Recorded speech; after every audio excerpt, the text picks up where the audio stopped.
All the things I did for you, times I made this trip, cause I know you hate the distance. Baby, it's alright. Go ahead and take your time. But you gotta make your mind. Make your mind up. Cause it's on you. Tell me what you wanna do. Yo, Bash, you been tripping on them hoes.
I just lost thousands of dollars as a business until I started running my creatives on Snapchat ads. Right now, if you set up an ad account and spend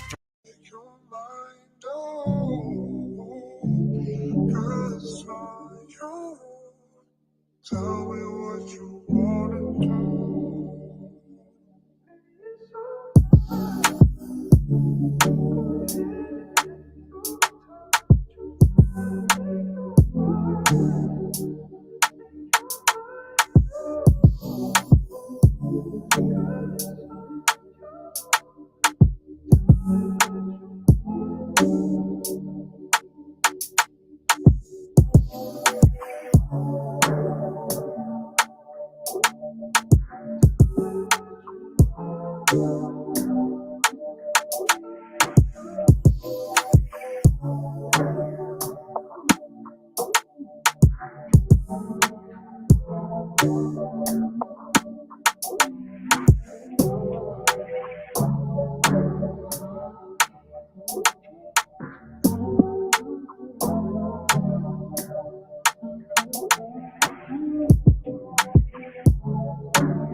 get here with friends and family on the Cannabis Station. Welcome, everybody. Welcome to another show. Welcome, welcome. I hope I'm saying welcome correctly. Okay, welcome to another show, everybody. I hope y'all are ready for a show like no other. Let me see if I can hear myself.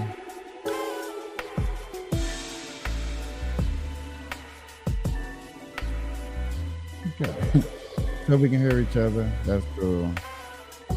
Welcome, y'all. Appreciate everybody tuning in to another Burn Live show. Good morning, good afternoon, good evening, whenever time you're watching this. I know it's been a while since I've been live. I've technically been having camera problem. I've been having technical difficulty. So before I had got live, I had to make sure that everything was right, at least up to par.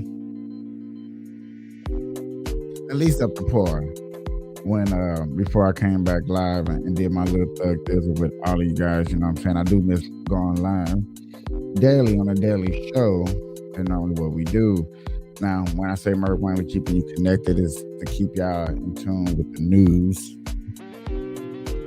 The news and things that are going on in today's society and what's going on. As you see the war that's going on. You got two wars going on. Then you got the immigrant crisis that's going on here. And then you got I've been sitting back just getting a lot of reports and sitting back thinking before I just get off into showing videos or putting my opinions on things. I really had to do some research and sit here and get some information, like what would be good enough for me to really want to come in here and pick a topic or pick a show or do something that I really want to do and talk to you guys. And first of all, I wasn't going to be able to even come in here and talk to you guys in the get-go because I was having technical difficulties. So that did give me extra time to actually come up with things to talk about and things to discuss.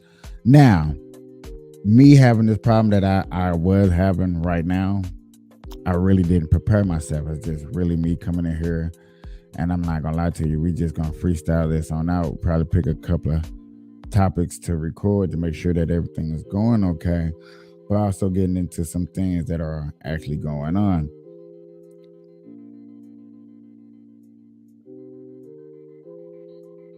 Ooh, I just thought they were just showing new renderings. I was watching I was just watching this guy that was talking about immigrants in New York City. He was actually showing the backgrounds. He was showing things that was going on out there and how bad it is, and taking people's questions and trying to answer questions the best way he could. I thought it was cool. I thought it was awesome, showing you the deficits of how deep it is. Also telling us when he do talk to these people, how they're not leaving much information and much things to talk about because they don't want to talk. He feel like they're being secretive for a reason. And I was like, and they had me getting to thinking, and I ain't gonna lie to you, when I thought about that point, exactly that point right there, it really made me want to hop on here and do a show and be like, you know what conspiracy could they be hiding behind each other to make them not want to sit up here and be friends with somebody, or invite all these circumcisers over here but not tell us the right information. I know a lot of people can sit up here and be like, I don't trust the government and stuff like that at all, and this is not what I am looking for. And I understand this may not what you be looking for. You may not trust the government. You may think they're trying to scam you, and that's totally understandable. You know what I'm saying? There was once upon a time that I thought the government was all bad. Now, I'm not here to say let's follow the government and do everything the government wants us to do. No. I want less government, more of us, the people, me and you, us. Cheers. I'm finna fire my weed. Oh man, I had a hard time rolling this blunt.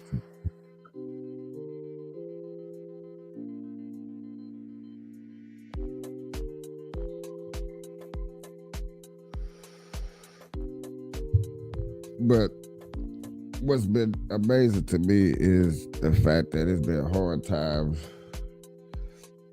and we sit up here, we like, hey, you know what?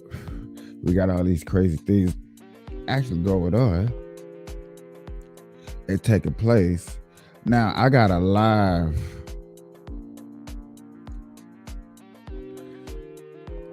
clips, at least 4 hours long. 4 hours long. It would look like 5 hours long of Israel. And then the thing about this Israel case, y'all, the thing about this Israel case that's going on is everybody who has a so-called personal opinion of how they think it should have went, think it should go. And that's where I'm feeling like it's getting out of hand. And now me personally, I have been looking up news and listening to people who either been on the foot grounds that know things, like trying to get more information before I just come on here and jump the gun. Because you, like I said, we got problems over here. We got Republicans fighting against each other. You got Democrats that just don't want the illegals over here back knowing the roar. You got, I mean, you hear so much. You hear so you hear so much.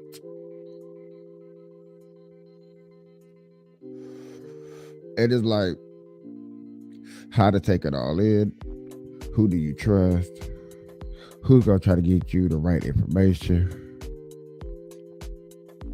Who? Now, understandable. Like, I just be following the news.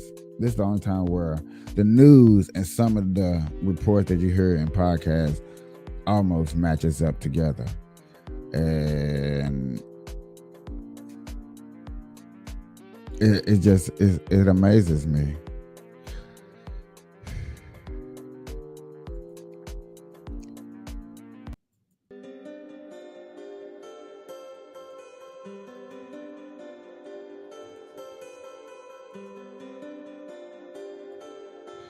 It amazes me. Now, this is live. This is technically a live coverage of Israel. I thought I don't know, for some reason it was just like, shoot, you know what would probably be best for me is to have this playing in my background to give my audience a better understanding. Now, this is live coverage in the background that we seeing. As you see, the smoke is rising. They've been playing this for like 5 hours. I can probably rewind this back to where this fire was just smoke. You see, this is literally 23 minutes back compared to what you just seen live right here, where you see fire breaking out in the camp. I just went literally 24 minutes back. Like, you can think somebody went to this small town and tried to burn up a city or a town or a village or something.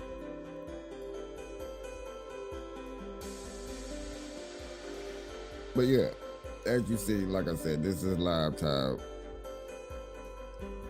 I would try to find a story to cover that was talking about what was going on and stuff like that, but obviously I can't find it. Well, I didn't look hard enough. Let me try to really, really find. It was one story that stuck out. It was one story that stuck out for real, y'all. That really stuck out, and I thought it was a good definition or a good explainer of what's going on.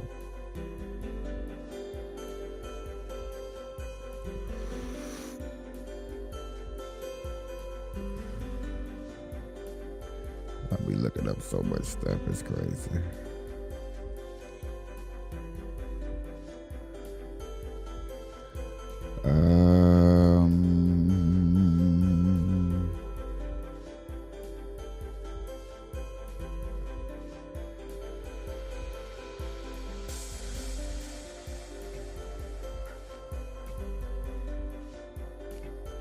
That was more about journalism, freedom of speech.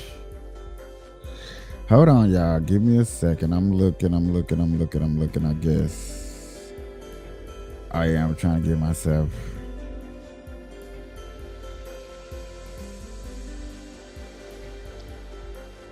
I think it might have been a short. That's why.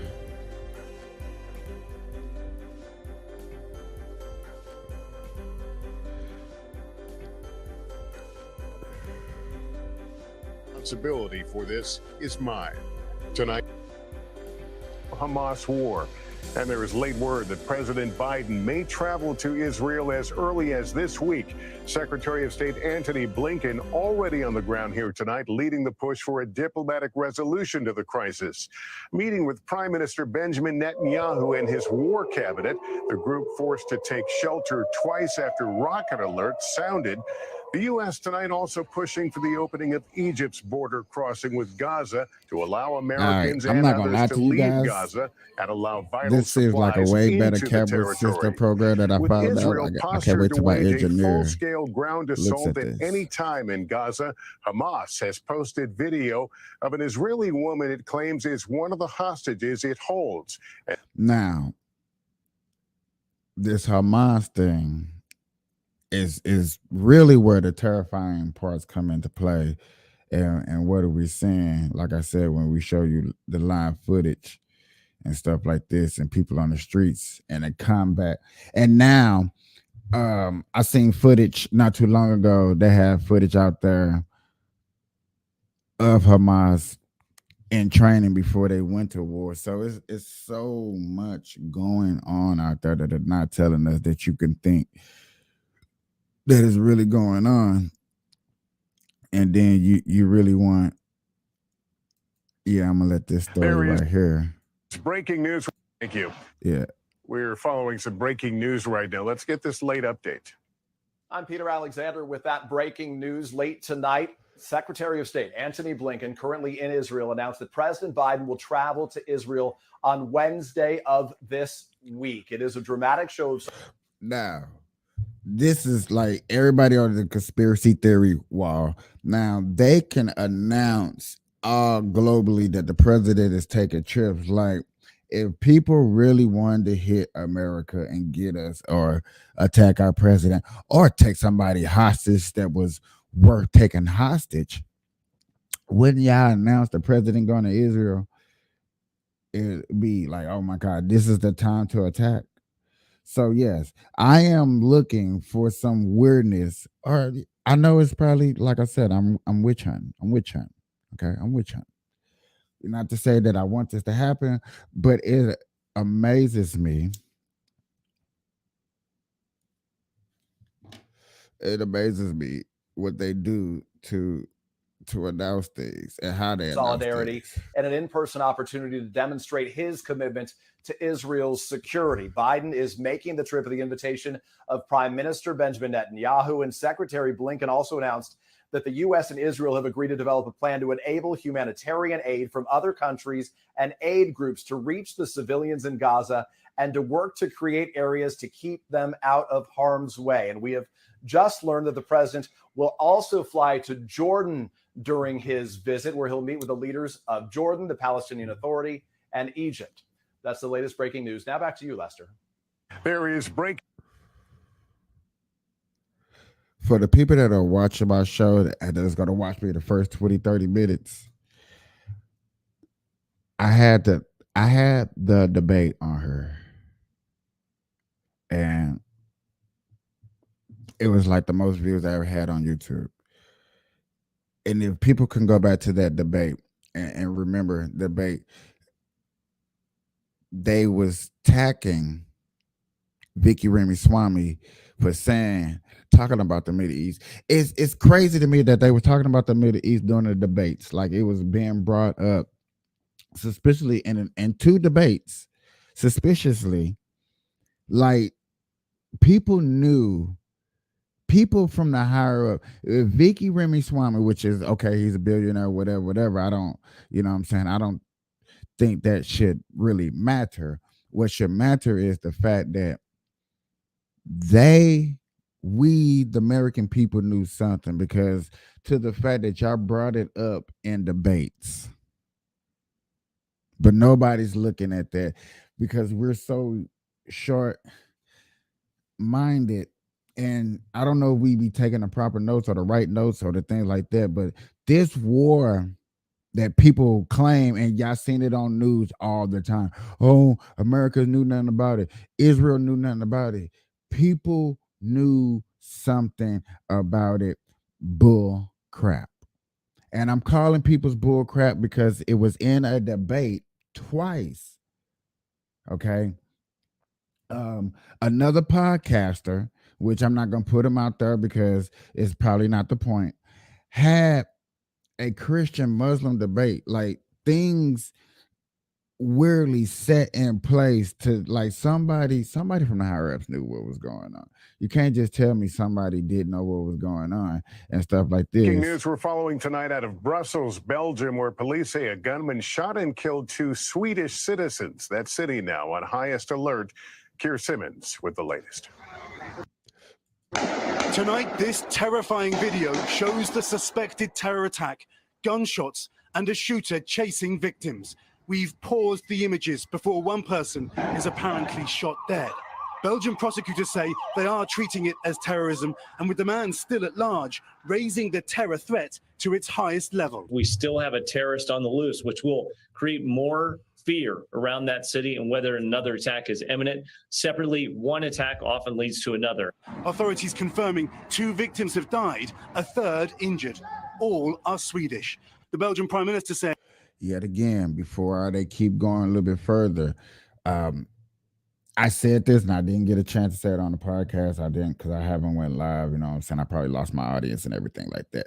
But to keep the continuation of what I'm finna say is, I told a coworker, I sat down with him and I was like, yo, bro, I don't want no protesting over here in America. And he's like, well, you can't get rid of people's freedom, First Amendment rights. And I was like, yeah, you're right. I don't want to do that. But what I don't want is the protesting. And so you give the opportunists for terrorists to see what type of people to shoot and take out.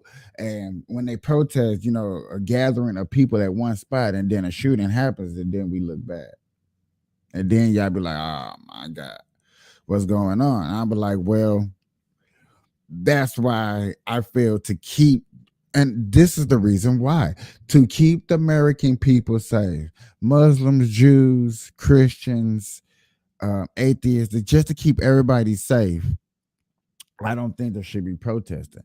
And that's not to say that you can't go on your social media and protest and tweet and feel how you want to feel and say what you want to say. You can go do that. I feel like you can go do that. There's nothing wrong with going to do that.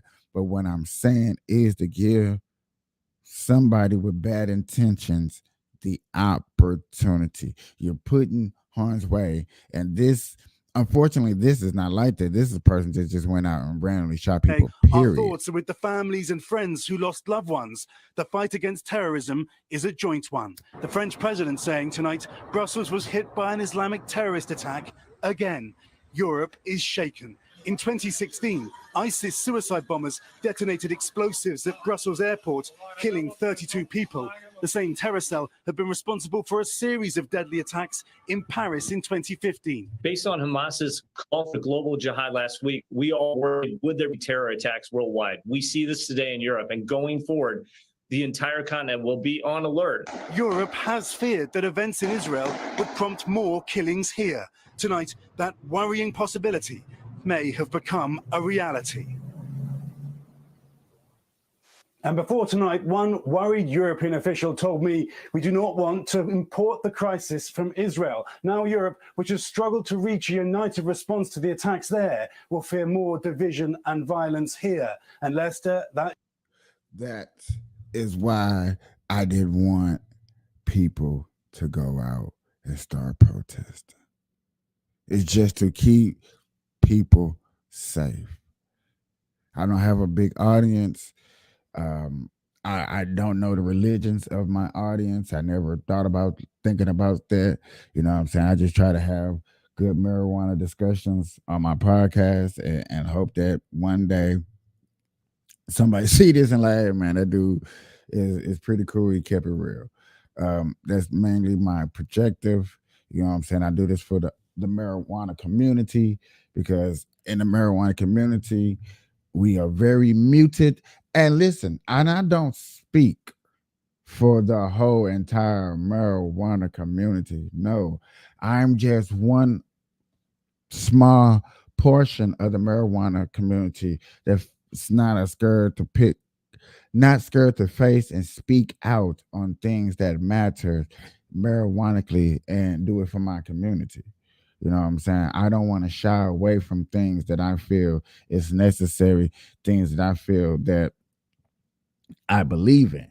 Like, no, I think it should be something better. Okay. Now, when you think about here, what's going on here in America, you know what I'm saying? It's a lot of weapons easily to get to access to. And people are emotionally moved. Easily emotionally moved. So therefore, I would suggest, hey, maybe, just maybe, not today.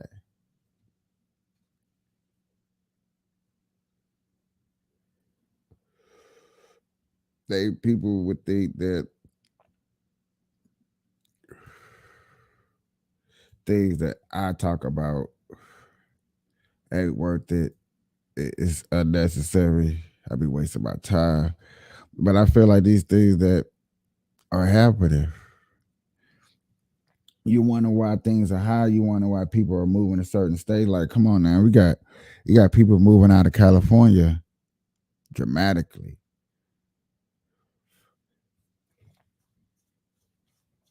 You know,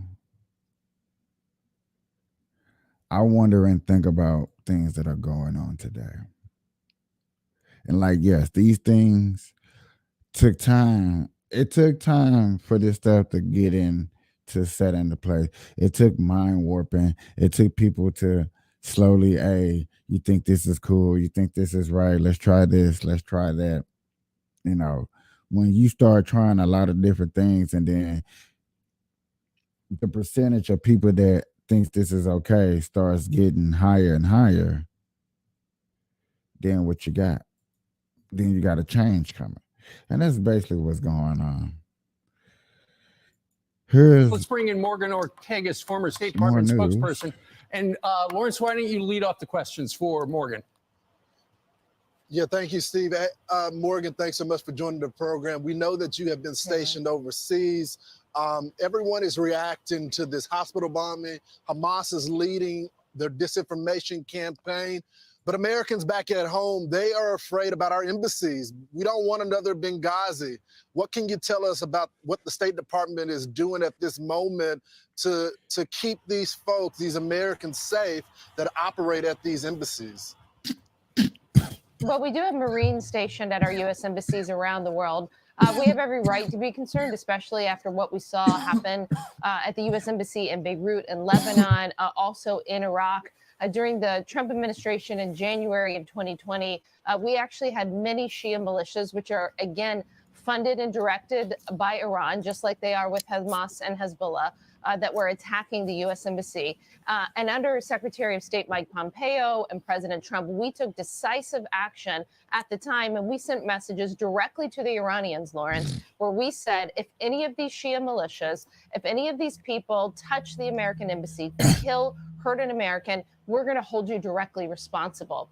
And why does that matter, Lawrence? Because we have to have deterrence in place again.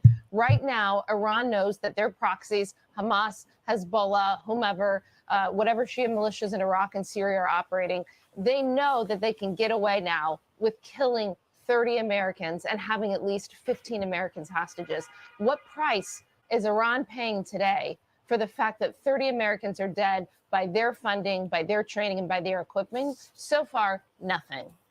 Morgan, when it comes to Lebanon, there is a do not travel advisory by our State Department. You were the spokesperson for the State Department. So I want to ask you about that. And there are lots of fires going on around our embassy there, or the Israeli embassy there as well. And Hezbollah is calling for a day of unprecedented anger. Lots of people are mad about that hospital bomb. They're blaming America, but they're saying this is Israel that did that.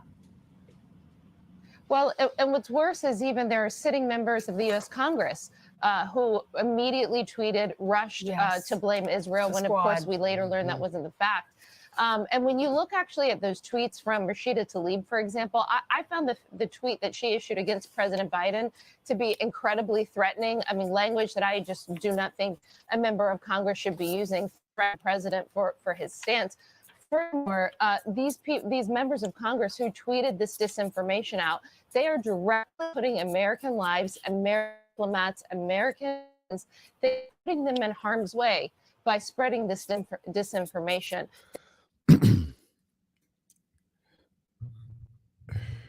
Information is information. Disinformation, I understand. Everybody, it's like right now, it's like the media wants to play the spy game. Everybody wants to play the spy game. Everybody wants to play I'm the most corrected person. I give out. I don't mess up. I don't make mistakes. Let's quit playing that we're perfect, because nobody's perfect. First and foremost, I'm sorry about that, but let's do that. Let's quit playing and saying that we're perfect and we get out the best news. I don't care. They should immediately what news delete coverage these tweets. They should apologize for the disinformation, and they should understand That's that the their problem words that I'm have having. consequences. There are ramifications. And if any American service members or forbid are harm's way, part of it is due to the disinformation that is being spread, not just by the region, not just by terrorists, but by some of our own members of Congress. It's highly irresponsible. Hey, Morgan, how many billions do we give Jordan? How many billions do we give Egypt? You got to be kidding me. To break off a meeting with the president on things that was dicey to begin with and now proven that Israel has nothing to do with, and to disrespect the president like that? Are you kidding? And to not get it back on track now that the transcripts are out, more evidence is there. Forget about the street. They could go see the video. It's online. And to disrespect the president is disrespecting this country. I mean, there's got to be something you could do to take a hard line behind the scenes to let him know I'm in the air. You cannot cancel this meeting. Yeah, I think I feel the same passion as you do about it, Brian. It was just sort of unbelievable. I can't think of an instance. See, now this is rallying up the American people. This is rallying up the American people. This talk, this rhetoric, this vocal meaning of a situation. Yeah, that camera view is horrible. My bad, y'all. I don't know what's going on. Actually, I see how bad that looks. But that video right there, saying, telling people that the president got disrespected and stuff like that, is very bad and very influential, to where it's going to get people riled up. Now people of America is going to be pushing back and trying to correct and saying who's right, who's wrong. This is what I be talking about. Like, I know we're involved somehow. Like, don't get it twisted. I'm not going to sit up here and say that we're not involved in stuff like this. I'm not going to sit up there and say that we're not. But I am going to sit up there and say that the morality of getting us, provoked and seeing what's going on and want to sit here and get rah, which that's what that's going to do. All news coverage is going to do that and push with that. Oh, the president was ignored and you can't be ignoring the president. You don't. And we claim to know what's going on over there because we hear the reports, but truly don't know what's going over there. Okay, look, what's this? Recordings just got better. Hey, it's Dana from StreamYard. I'm so excited to announce that And President Biden is in Israel today, meeting with the country's wartime cabinet. It's a show of solidarity as Israel's military preps for a ground offensive against Hamas. NBC's Jay Gray is in Tel Aviv this morning. Good morning. President Biden on the ground here in Tel Aviv, though the scope of his trip has changed dramatically during his time in the air to get here. He is, of course, meeting with Israeli leaders and their war cabinet later in the day. What he will not be doing is holding a summit with his Arab allies here. He will not make a trip to Jordan that was initially planned. And all of that was designed to really talk about and try and tamp down any violence from spreading into a wider military conflict across the region. Of course, there is big concern right now on the northern border with Lebanon as we see troops and equipment building at that border. We've seen firing back and forth between the two sides with casualties on both sides with soldiers involved there. And so that's something that everyone is watching very closely, and the tension as well as the fighting escalating there right now. Hundreds killed in that blast overnight at a hospital in Gaza.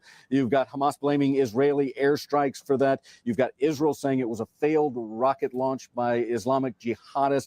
And the problem with this is perception is driving a lot of what is happening here. You've got the perception of all these airstrikes that have been going on from the IDF, and then you've got the hospital that is subject to what happened there overnight. And so the rest of the world is watching this and wondering exactly who's to blame. It's led to protests across this region, and those protests are going to continue throughout the day here. Again, a very different and very tenuous trip for the president, who is now on the ground here. That's the latest from here in Tel Aviv. I'm Jay Gray.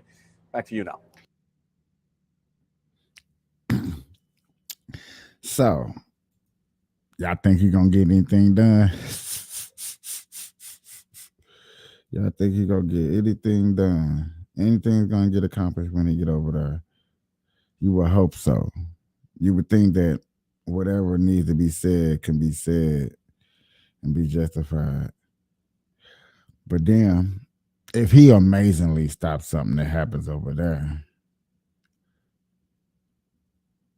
what can he do over here? And I'll just be sitting back getting news from all sources. That's not that. But yet again, if he is going to do that over there, if he get anything done over there, why can't he do it over here? That'll be the question. He sits up in that chair, and I'm talking about Biden, sits up in that chair, he does what he does. He gives these so-called speeches. We barely see him. He takes a lot of vacations. He trying to get student debt react. I'm like, man, not that many people went to school like that, you know. Then he didn't get it passed. I'm like, come on, man.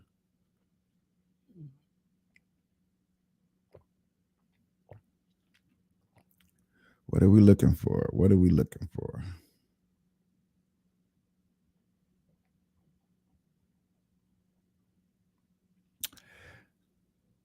Let's hear this. This particular video is sponsored by our friends over at ExpressVPN. The Jewish homeland has always been the dream in Israel. Okay, to understand how tiny this slot of land is, you kind of have to look at this map. Okay, so this tiny area right here covers Israel and actually some other countries. Okay, the entire map, if you were to zoom out and take a look at the Arab world, what you would see is this enormous swath of the globe. And then you would see like this tiny pinprick about half the size of New Jersey, and that constitutes modern day Israel. It's a very, very small plot of land. And if you were to look at this area, like the narrowest part of the land is currently constituted, you'd be looking at about 9 miles wide right here. The Jewish history with regard to the land of Israel begins approximately 1300 BCE, before the birth of Christ. Moses leaves Egypt somewhere around 1300 BCE. There are various sort of attempts to date this. A little bit later in the century, Joshua enters the land. He crosses the Jordan River, right? So the Jewish people go out here. They pass through the Red Sea. They end up wandering around in the desert, and then they enter the land of Canaan, right, which is this whole area. By about 1000 BCE, the kingdom of David is established. Jerusalem is the capital, right? This is the first that Jerusalem matters sort of in world history. Remember, still 1,000 years before Christ. By 957 BCE, the first Temple of Solomon is built. It is built in Jerusalem. Now remember, this is still a good 1,600 years before the rise of Islam. There's a lot of infighting among the Jews. There's a separation between the kingdom of Judah and the kingdom of Israel. Those are two separate kingdoms. And you end up with ancient maps that look sort of like this, right? This ancient map is the kingdom of Israel, which was 10 of the tribes. And then you have the kingdom of Judah, which is the one that was governed by the Davidic line. The first exile that happens to the Jews happens in 722 BCE when the Assyrians rush in from the north. You can see the Assyrian Empire at the top of this map. They rush in from the north. Then there's another exile that takes place in 586 BCE. This is the Babylonian exile. So from way the hell out here on this map, the Babylonians come in, they conquer the land, and they destroy the first temple. In 515 BCE, there's this great return from Babylonia, and the second temple is built. In 63 BCE, the Romans take over. So Pompey, at that point, not the emperor, but just a general, takes over the area, and Judea becomes a vassal state. And Judea remains a vassal state of the Roman Empire, basically through the end of an independent Jewish kingdom. It's called Judea at this point. It is not called Israel. 70 CE is the destruction of Jerusalem. There's a Jewish revolt against the Roman government because of bad administrative practices and because of infighting and because of a crackdown on religious practice, and Jerusalem is destroyed. And not only is Jerusalem destroyed, the second temple is destroyed at the time as well. 130 to 136 CE, there is a massive revolt by the Jews under a general named Shimon Bar Kokhba, Simon Bar Kokhba. The Bar Kokhba revolt was extremely damaging to the Roman Empire. They had to expend extraordinary resources in order to stop the Bar Kokhba revolt, which is why it was almost an independent kingdom for a solid 4 or 5 years there. They renamed the area Palestine as an insult to the Jews. That's why it was named Palestine. So when people say historic Palestine, understand that the existence of Palestine was meant as a name, as an insult to the Jews, who were considered the historic inhabitants of the land. And it is first used in 136 CE, a solid 1,200 years after the Jews first enter the land at a minimum. Now, finally, we get to the founding of Islam. So Islam finally is founded around the 7th century CE. Arabs take over this land in about 636 CE. In 1099, the Crusaders decide that they are going to take back the land. And from 1099 to 1291, the Crusaders are fighting battles with the Islamic world and establish rule inside Jerusalem and inside Israel. In 1291, the Crusaders are defeated, and a Muslim group called the Mamluks take over. They rule for a couple of hundred years. In 1517, the Ottoman Empire, another Muslim empire, takes over the entire area. Now, understand, since the destruction of the Kingdom of Judea, there has not been a single independent state called Palestine set up anytime in here. It has always just been a territory of an outlying empire, and pretty sparsely populated, actually, because there wasn't a lot there, as it turns out. The Ottoman Empire, this entire time from 1517 to 1918, till the end of World War I, during that time, they really didn't want Jews settling in the land, and so they had barred Jewish land purchase. You actually could not buy land in this area if you were Jewish. Jews started to make sort of backdoor deals with local Arabs to buy their land, and so you start seeing Jews trying to escape various places from which they've been exiled for, thousands of years, back to the Holy Land. There's a constant Jewish presence here. Throughout all of these exiles, there's never no presence of Jews in, for example, Hebron or in Jerusalem or in various areas of the Holy Land. But the first major aliyah, which is termed the aliyah in Hebrew, that means to go up, right? Because there's a spiritual rising that takes place when you go to the Holy Land. The first aliyah is around 1882. It's late 19th century, and it's mostly Russians attempting to escape pogroms that are happening in Russia. By 1897, the Zionist movement begins, and this is the idea that there's going to be an independent Jewish state in Israel. It is launched by Theodor Herzl. He's the founder of the World Zionist Organization. He is not a particularly religious Jew. He launches this after the Dreyfus Affair. The Dreyfus Affair was this famous affair in France in which there was a member of the French army who was Jewish. He was falsely accused of spying for the Austro-Hungarian Empire. It unleashed this giant wave of anti-Semitism. He was basically condemned despite evidence because of the anti-Semitism, and Herzl decided, well, anti-Semitism is too strong a threat. The Jews need some homeland to call their own. In 1917, Britain declares the Balfour Declaration. This says there will be a Jewish homeland in the area of Israel. The amount of land that was promised to the Jews was actually not just what is labeled Israel here, but also Jordan, which at this time was called Transjordan, which makes some sense in the sense that the Arab states around it were going to be Egypt, it was going to be Saudi Arabia, it was going to be Syria, it was going to be Lebanon. There are a bevy of Arab states that surround. So we starting to see, and the only reason I'm playing is so we can just understand the history. I think they this is one of the best quick, fast, and hurry up breakdowns that you can see that's going on, that's taking place around this entire region. In 1920, there are Arab pogroms against Jews in Jerusalem. So when people say that there was no conflict between Arabs and Jews until the creation of the state of Israel, that's just a lie. It's not true at all. There were major Arab pogroms against Jews in Jerusalem because Jews wanted to commit the great sin of praying at the Western Wall. This, of course, was not allowed. In 1922, this is post-World War I now, the British are given a mandate over the area of Palestine. They start walking back the promises of the Balfour Declaration. And the Brits separate off Transjordan, and they call it Jordan, and they say that's going to go to the Arabs. In 1929, there's another major riot, another major anti-Jewish riot in Hebron. The British, in response to all of this violence and all of this rioting, they decide they're going to just continually attempt to appease the Arab population in British Mandate Palestine. So they begin restricting land transfers to Jews. In 1937, the Peel Commission suggests a partition plan with control by the British retained of Tel Aviv and Jaffa and Jerusalem. And there would be like a small sliver of land Israel would get, but it would be pretty divided. It'd be like this little land here, maybe a little bit up here, and then most of the Negev, which is basically just an empty desert. By this point, Jews have been moving to Palestine in increasing numbers because anti-Semitism in Europe is getting worse, but also because there's this nascent labor and Zionist movement, and they're really making the agricultural areas flourish again.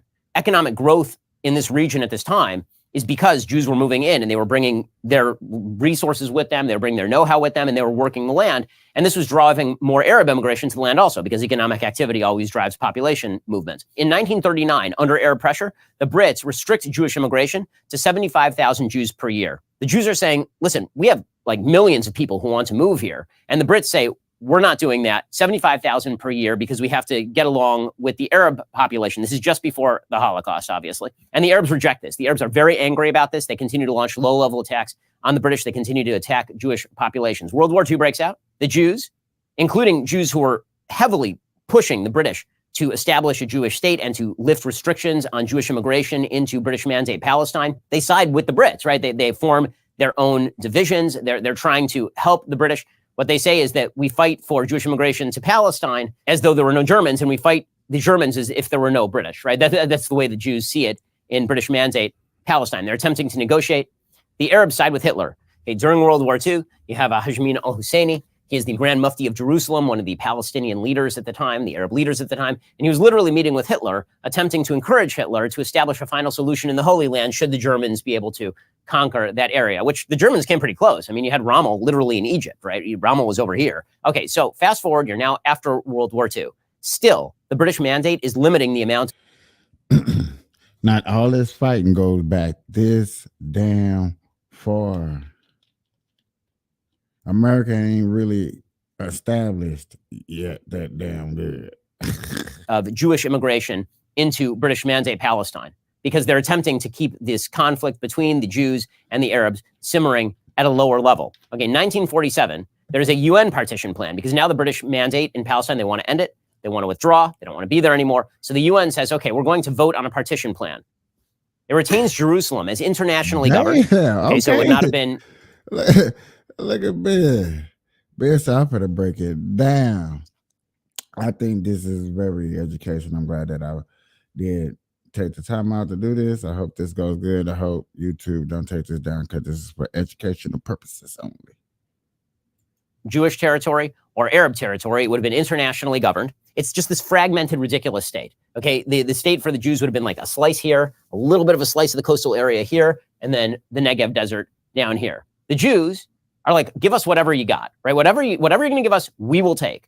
The Arabs instead decide that they're going to launch a bunch of low-level conflicts. So there's this kind of low-level, quiet war that's going on for about a year, with Arabs attacking Jewish settlements and attempting to kill Jews, and Jews attempting to defend themselves. May 14th, 1948, the British Mandate officially ends. Israel declares its independence, right? This is Yom HaAtzmaut, or as the Arabs like to call it, the Nakba, right? They call it a disaster that Israel was established. The leader of Israel at this time is David Ben-Gurion. Ben-Gurion is no right-winger. He's no hardcore right-winger. Ben-Gurion was a labor socialist. Ben-Gurion was very much in favor of a wide variety of negotiations. He was quite anti-religious in sort of his own persona, but he understood the necessity of there being a Jewish state. In their founding documents, they ask the Arabs to stay. If you read the Declaration of Independence of the state of Israel, they explicitly say, we want to be a state for all of our citizens. Yes, we're a Jewish state, but we want Arabs to stay. We want them to become citizens. Instead, all of the surrounding Arab countries declare war. Israel is surrounded on every side by hostile states, every single side, right? So you got Lebanon up north, you got Syria here, you got Jordan, you got Saudi Arabia, you got Egypt down here. And then there are a bunch of far-flung states that are also getting involved, right? Morocco was part of the 1948 war. You have a bunch of states that have decided they are going to invade and they are going to destroy Israel. Like they're just going to strangle it in the crib. And they're openly saying this. And not only are they openly saying this, they're telling the Arabs who are living in the Jewish areas, get out and get out of the way so our armies can come in and we can wipe the state off the map. Well, that's not how it ends up, right? The way that it ends up is that the Jews end up basically retaining pretty much everything that's on this map, with the exception of the old city of Jerusalem, right? So Jerusalem ends up basically split down the middle. Jerusalem is not controlled by the Jews at this point. The Temple Mount is still controlled by the Jordanians. The way that people speak about this particular period is as if there was a Palestinian state at this point. There was not. By 1964, the Arab states have... If people don't have the time, I'm glad I took the time and found this and, educate ourselves. For I'll just be get to saying who, what out here and let people try to take over land. I just don't want to pick a side. I just want the war to end. That's the only thing I would say, because I'm not a Muslim. I didn't grow up over there, you know what I'm saying? But I don't want to kill it. And if Hamas, like what he's finna to break down when they come apart, if he go that far. But to think about them putting kids and little babies in the way of bombs and stuff, and that's the reporting that you keep hearing. And I done heard so many people say that these people just need to be bombed and killed and take out the face of this earth. I have never heard utters of war that was brought on by so many people. Hey, I'm just saying, I'm just being real. I just never heard, you know what I'm saying, that you want to take out damn near a whole race, or I hope that's a race of people. I'm just saying, just keeping it real. Decided that they need almost a propaganda effort here. So they create the Palestine Liberation Organization. The Palestine Liberation Organization is a terrorist group. It explicitly calls for the destruction of Israel. Now, you will note, at this point, Israel does not control any of this or any of this. So when they say Palestine Liberation Organization, they mean this whole thing, right? That whole thing is supposed to go away because Israel doesn't even control that at that point.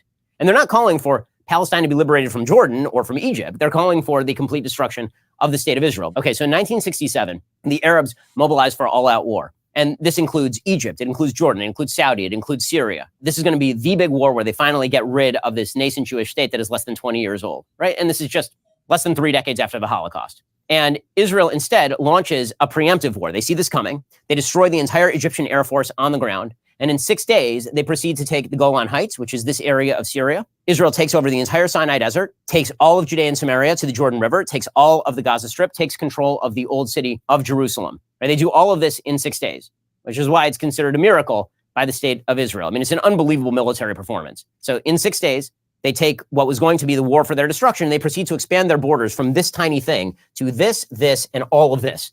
Israel then proceeds to give up like all of it, right? So Israel keeps the Golan Heights because that's a military necessity. The UN calls for Israel to withdraw. Wow, did y'all see that? Look how big Israel used to be just in 6 days.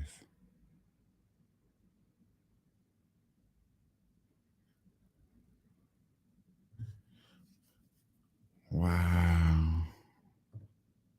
So Israel keeps the Golan Heights because that's a military necessity. The UN calls for Israel to withdraw from occupied territories. Now, the language here matters if you care about the UN. I don't happen to care about the UN. I think it's a garbage organization. But if you do care about the UN, there's a resolution put forward by the UN Security Council. It calls for Israel to withdraw from occupied territories, not the occupied territories. Now, that makes a difference because if it said the occupied territories, presumably it would mean anything Israel won, it would have to withdraw from if you care about the UN, which you really shouldn't. But it says occupied territories, which means subject to negotiations. The 67 Arab League Summit happens. And they agree in Khartoum, Sudan, on the 3 no's. No peace, no recognition, no negotiations. And these are the 3 no's that are going to govern the Arabs all the way through. Basically until now, until the Abraham Accords. These were the 3 no's that mattered. And this is all the way in 1967. So whenever people talk about there needs to be a two-state solution, why couldn't they have come to an agreement? Because literally one side said there will be no peace, no recognition, and no negotiations. One side has accepted every single peace deal provided to it to this point in time. And one side has said we will not accept any peace deal. And yet somehow there's a moral equivalency between the two sides. Explain that one. Okay, 73, holiest day of the Jewish calendar, Yom Kippur. Everybody is fasting, everybody is praying, and a surprise attack is launched on the state of Israel. The prime minister is Golda Meir. She gets caught completely by surprise. They were warned, and they didn't take it seriously. Israel suffers extraordinary casualties in the 73 Yom Kippur War, and then once again maintains or expands its borders a little bit. 79, Camp David Accords. Finally, there's a breakthrough. Menachem Begin takes over as prime minister of Israel, a very right-wing prime minister. There were two major parties in Israel at this time, Likud and Labor. This is the first Likud prime minister. And one of the things that he does is he comes to a peace accord with Anwar Sadat, who is the nationalist leader of Egypt. And in those peace accords, Israel gives up the entire Sinai Desert. Israel gives up the entire thing to Egypt in return for basically a cold peace. Anwar Sadat is then assassinated. In 1982, the Jordanian monarchy is deeply afraid that the Palestine Liberation Organization is going to overthrow the monarchy. They expel the Palestinians. The Palestinians end up in Lebanon, tens of thousands of Palestinians. Palestinian terrorist groups begin firing rockets over into Israel from South Lebanon. In 1982, Menachem Begin launches a war in Lebanon. Israel ends up basically going all the way up to the capital of Beirut and nearly occupying the entire country. And then they end up withdrawing under international pressure in what is considered sort of a disastrous war for the state of Israel. As always, whenever Israel withdraws from a territory, terrorist groups take over and then threaten Israel. This is the constant pattern. No matter the only time this has not happened is with regard to withdrawal from the Sinai Desert. 1987, the Intifada breaks out. This is the Palestinians in the Judean Samaria. They went through a lot of wars. A lot of wars. So this war that they're going through right now is probably ain't nothing new. And they probably got many more wars that's going to happen further on down the road that's to come. Just to give people a heads up, I could play the whole video, but I'm not. But that was a very well succeeded breakdown.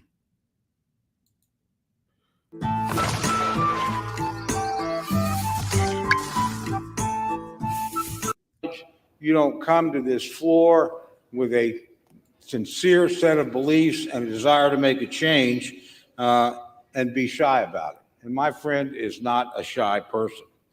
But I've learned some things about him over the years. He's a person of absolute personal integrity. I've never once had to question something that he told me. He's an honorable man. Also, I think we all know he's a pretty direct man, too. I don't think anybody in here on any issue of any substance would have to guess This is the where see Jim about Jordan is going to who's stand. going to be the Speaker of the He doesn't House. deceive. This is live. He doesn't dissemble. He simply tells you straight up, this is what I believe. This is why I think it's the right thing to do for the country, and that's what I'm going to try and accomplish, and I'm going to work with you in any way that I can to do it. Now, the other thing I think we've found in the last couple of weeks is what it takes to be a speaker. And the one thing I know, never having been one and never having aspired to be one, that it takes a spine of steel to do this job. My friend has that kind of determination, has that kind of character, has that kind of spine. And I think the next speaker is going to need that quality. And I know my friend has it in great abundance. Now, if you're a Republican, it ought to be a pretty easy decision, my friends.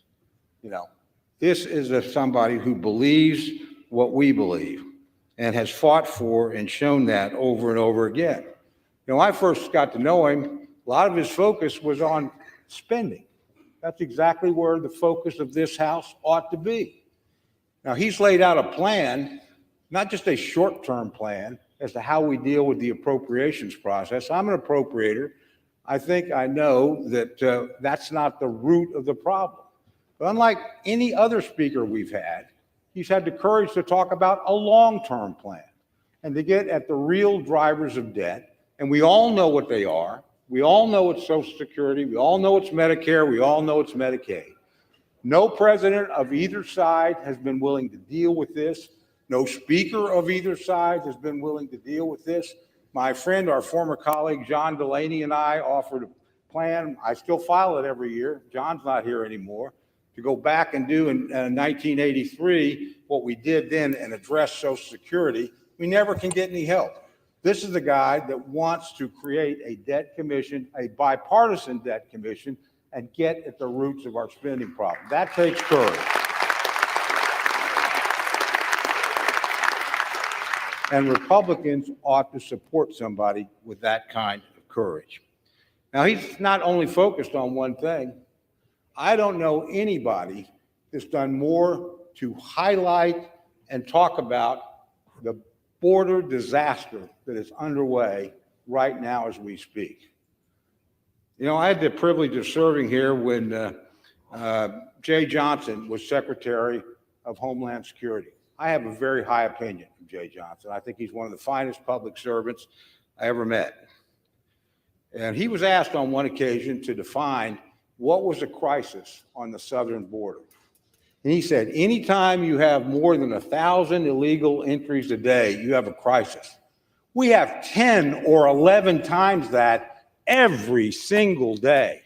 And in that tide of humanity that's coming across, there is a boatload of fentanyl coming to kill tens of thousands of all of our constituents. There are human traffickers who are taking advantage of young men and young women, and frankly, predators in our own country, and they're bringing them across, not by the tens or the 20s or the dozens, but by the hundreds and the thousands. You know, there are amongst that flow of people that wish us ill, people who are not fleeing from oppression, people who are terrorists or criminals that are coming into our country for no good reason. Now, that is not an immigration problem. That's a border security problem. They are not the same thing.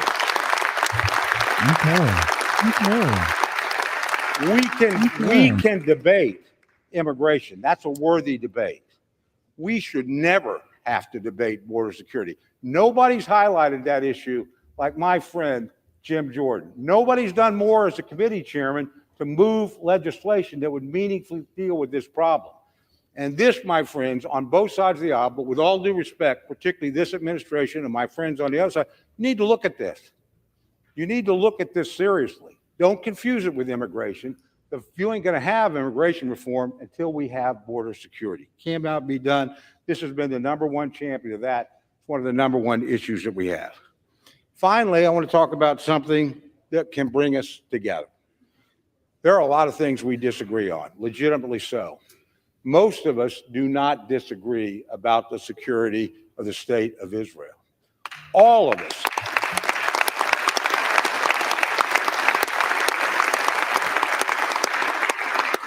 All of us on both sides of the aisle reacted with horror and with deep sympathy and with legitimate outrage at the crime that was perpetrated against the people of Israel in the last week. All of us, and all of us know that they are within their rights to respond forcefully and swiftly to defend their people and punish those who brought that upon them.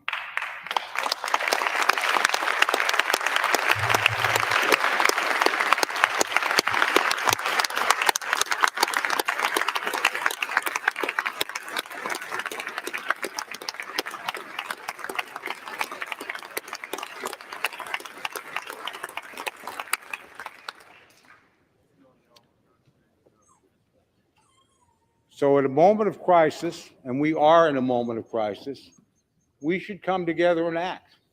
And we know we can't do that without a Speaker of the House. Now, it's a narrow majority, but my friends and I are in the majority. And we need to produce a Speaker. We have a candidate who we know where he will stand on issues that are important. We know where he's going to stand on spending because it's where he's always stood. Not like he's changed over the course of his career. I know what he's going to do on the border. I've read HR 2. I've seen what his committee produced. And it's not just money, it's policy and change that will provide security for the American people. And finally, and I say this on a bipartisan basis, I know he will stand up for Israel, and I know in that area we can come together. That crisis is on us now. We may get a request almost any time to act. We need to be able to act. My friend will act on that crisis. He's shown it his whole career. So it's with a great deal of pride that I have the privilege of nominating my friend, our chairman of the Judiciary Committee, but a person whose principles you know, whose actions you can trust, and who in a time of crisis will respond with the leadership we need. Jim Jordan.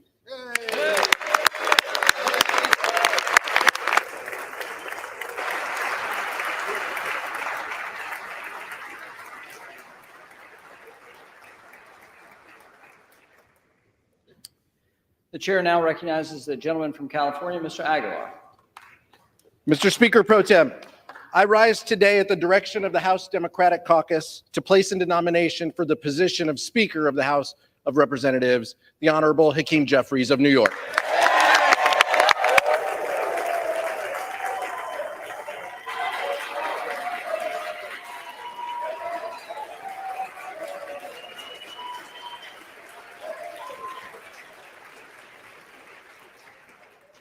Here we are again, Mr. Speaker.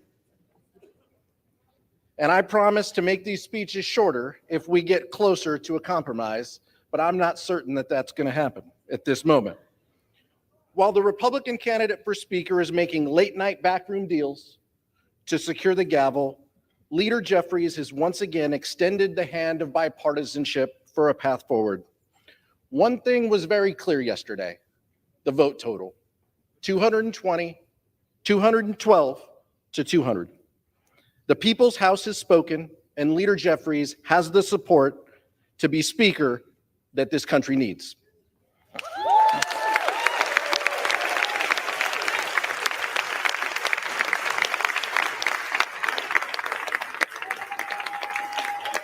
Let's see old Nancy Pelosi. Look at old Nancy Pelosi in the background. 212 to 200. No amount of election denying is going to take away from those vote totals.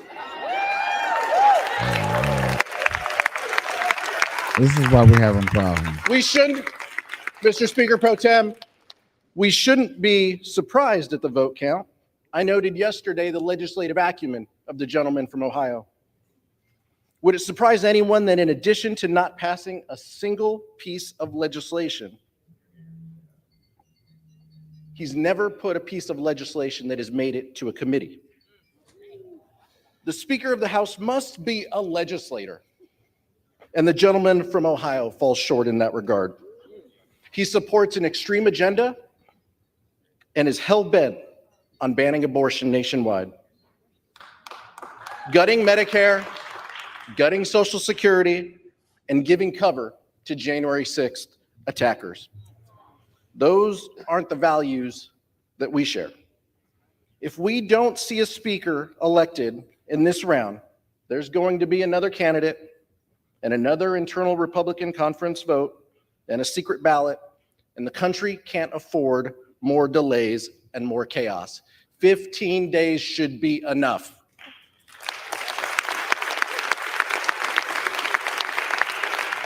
House Democrats are united on this path forward. We're united behind Hakeem Jeffries, united to put people over politics, and united to lower costs, create better paying jobs, build safer communities, and defend democracy. And once again, we're coming together to achieve this common goal, and that is to make Hakeem Jeffries Speaker of the House of Representatives.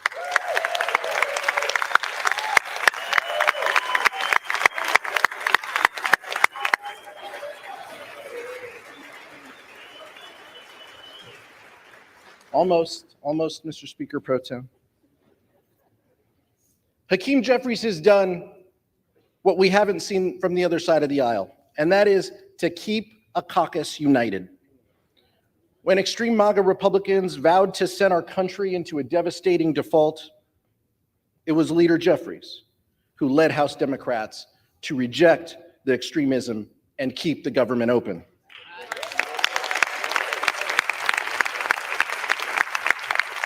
Mr. Speaker Pro Tem, we have the vote totals to back that up. It has been Leader Jeffries and House Democrats who have shown a willingness and a conviction to keep our promise to deliver for American families.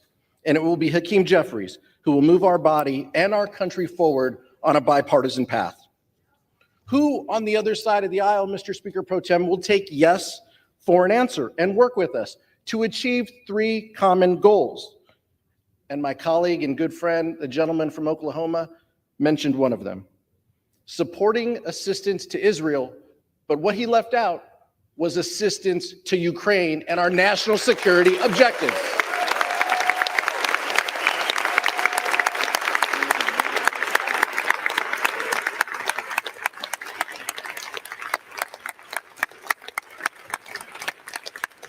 Second, above all else, we must commit to keep this government open and functioning.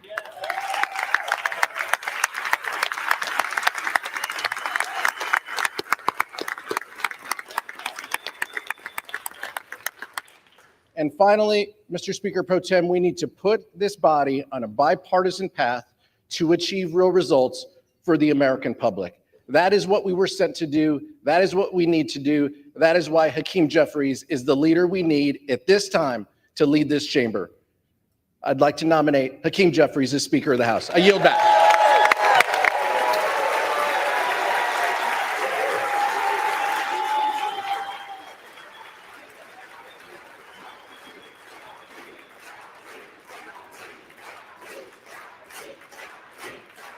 Nice little rally chant. You know what I'm saying? Bunch of cheerleaders. You know, they made the pom-pom squad back in the day. No further nominations. The reading clerk will now call the roll. Adams.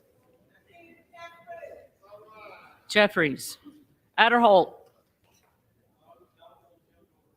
Jordan.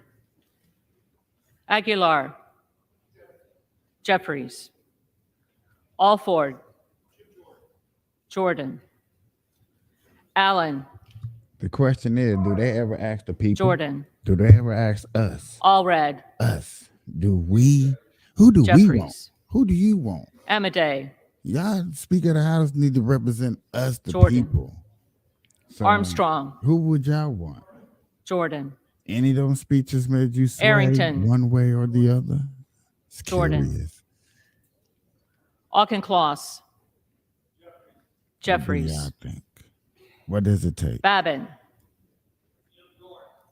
Jordan. Bacon. McCarthy.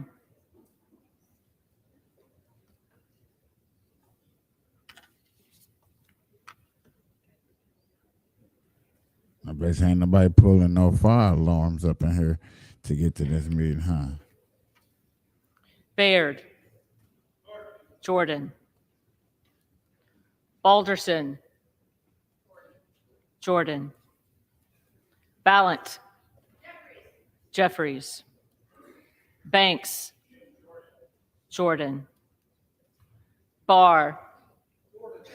Jordan. Barragan. Jeffries. Bean of Florida. Jordan. That's the race. Beatty. Moves along. Jeffries. Ladies and gentlemen. I'm just playing. Bentz. Jordan. Getting serious with the voting. Barra. Jeffries. Bergman. Jordan. Beyer. Jeffries. Bice. Jordan. Biggs. Jordan. Bilirakis. Jordan.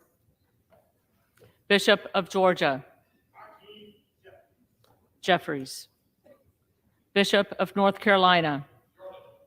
Jordan. Blumenauer. Jeffries. Blunt Rochester.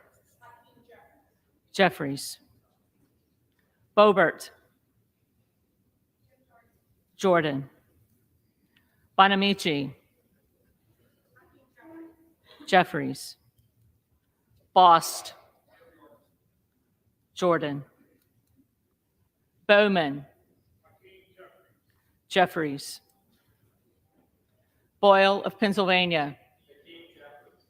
Jeffries. Burkeen. Jordan. Brown. Jeffries. Brownlee. Jeffries. Buchanan. Donalds.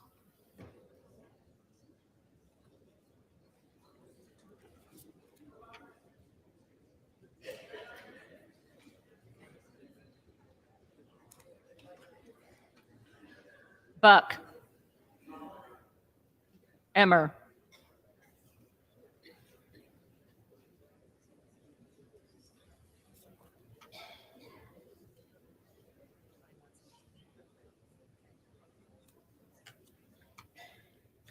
Bouchon.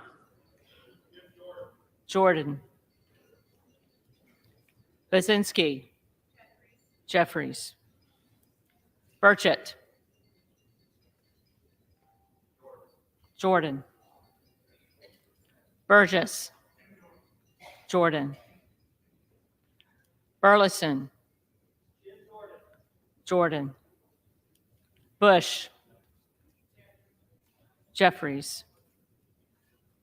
Calvert. Jordan. Kamek. Jordan. Caraveo. Jeffries. Carbajal. Jeffries. Cardenas. Jeffries. Carey. Jordan. I've been hearing a lot of Jeffries Carl. on the road, and I heard Jordans. Jordan. There we go. Carson. Jeffries. Did you say King Jeffries? Carter of Georgia. Jordan. Carter of Louisiana. Jeffries. Carter of Texas. Jordan. Cartwright. Jeffries. Kassar. Jeffries. Case. Jeffries. Caston. Jeffries. Castor of Florida. Jeffries. Castro of Texas. Jeffries. Chavez DeRemer. Have you recently been laid off looking for new opportunities? Ocean Corporation provides.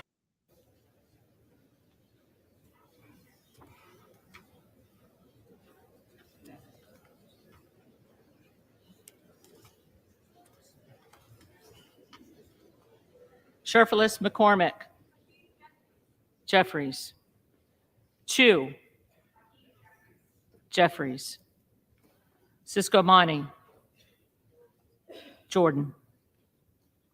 Clark of Massachusetts. Jeffries. Clark of New York. Jeffries. Cleaver. Jeffries. Klein. Jordan. Cloud. Jordan. Clyburn. Jeffries. Clyde. Jordan. Cohen. Jeffries. Cole. Jordan. Collins. Jordan. Comer. Jordan. Connolly. Jeffries. Correa. Jeffries. Costa. Jeffries. Courtney. Jeffries. Craig. Jeffries. Crane. Jordan. Crawford. Jordan. Crenshaw. Jordan. Crockett. Jeffries. Crow. Jeffries. Sound like Jeffrey might win. I'm just gonna keep it real. Jeffries. Curtis. Jordan. Davids of Kansas. Jeffries. Davidson. Jordan. Davis of Illinois. Jeffries. Davis of North Carolina. Jeffries.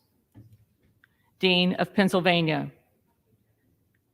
Jeffries. DeGette. Jeffries. Dela Cruz. Jordan. DeLauro. Jeffries. Del Bene. Jeffries. DeLuzio. Jeffries. DeSaulnier. Jeffries. Desjardins. Jordan. D'Esposito. Zeldin.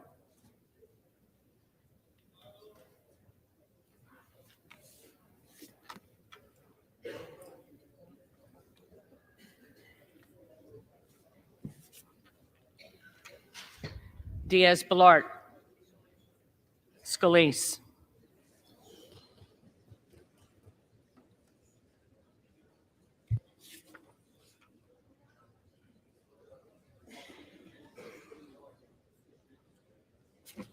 As we get Dingle. toward the end of the list, Jeffries. it sound Doggett. like Jeffries is coming in with the Jeffries. Donalds. Jordan. Duarte. Jordan. Duncan. Jordan. Dunn of Florida. Jordan. Edwards. Jordan. LZ. Mike Garcia.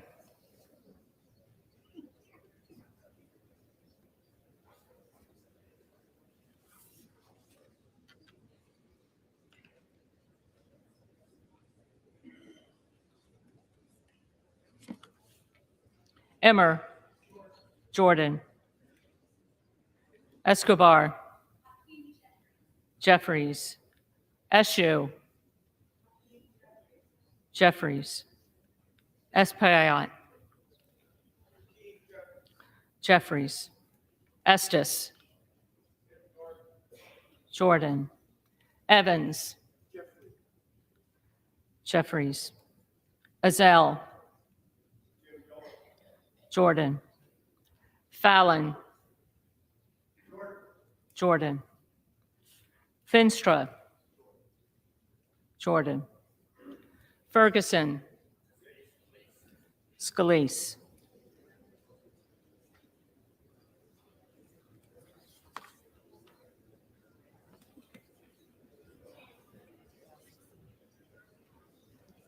Finstad. Jordan. Fishbach. Jordan. Fitzgerald. Jordan. Fitzpatrick. Jordan. Fleischman. Jordan.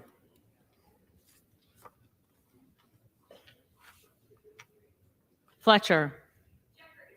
Jeffries. Flood. Jordan. Foster. Jeffries. Fushi. Jeffries. Fox. Jordan. Lois Frankel. Jeffries. Scott Franklin. Jordan. Frost. Jeffries. Fry.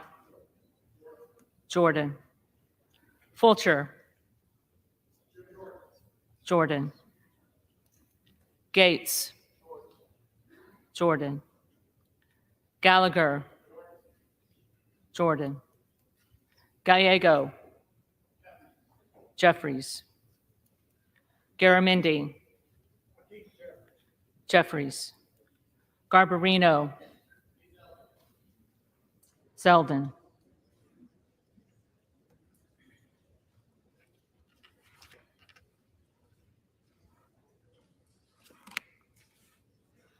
Mike Garcia. Jordan. Robert Garcia. Jeffries.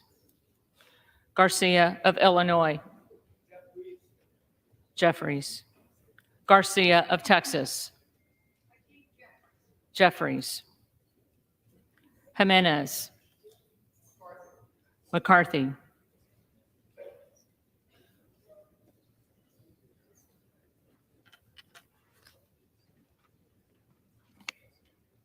Golden of Maine.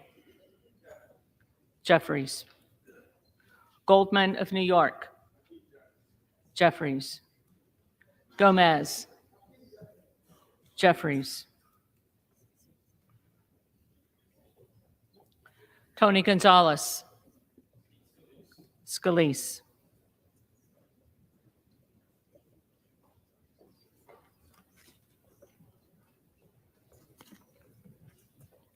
Vicente Gonzalez. Jeffries. Good of Virginia. Jordan. Gooden of Texas. Jordan. Gosar. Jordan. Gottheimer. Jeffries. Granger. Scalise.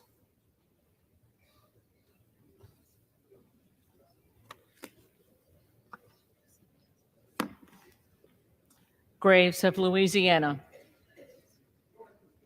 Jordan. Graves of Missouri. Jordan. Green. Green of Texas.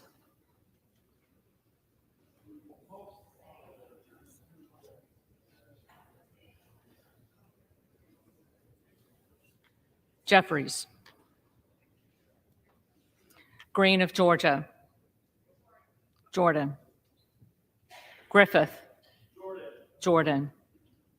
Grijalva. Jeffries. Grothman. Grothman. Jordan. Guest. Jordan. Guthrie. Jordan. Hageman. Jordan. Harder of California. Jeffries. Harris. Jordan. Harshbarger. Jordan. Hayes. Jeffries. Hearn. Jordan. Higgins of Louisiana. Jordan. Higgins of New York. Jeffries. Hill. Jordan. Himes. Jeffries. Henson. Jordan. Horsford. Jeffries. Houchin. Jordan. Houlihan. Jeffries. Hoyer. Jeffries. Hoyle of Oregon. Jeffries. Hudson. Jordan. Huffman. Jeffries. Huizinga. Jordan. Hunt. Jordan. Isa. Jordan. Ivy. Jeffries. Jackson of Illinois. Jeffries. Jackson of North Carolina. Jeffries. Jackson of Texas. Jordan. Jackson Lee. Jeffries.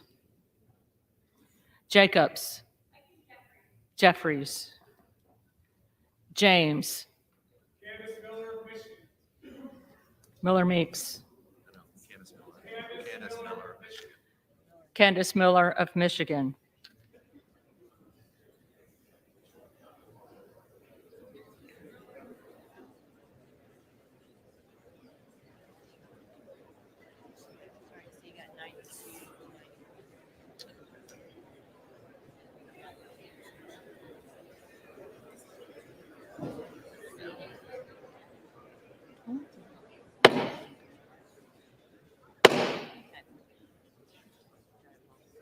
House to come to order. The clerk will continue. Jayapal. Jeffries. Jeffries. Jeffries.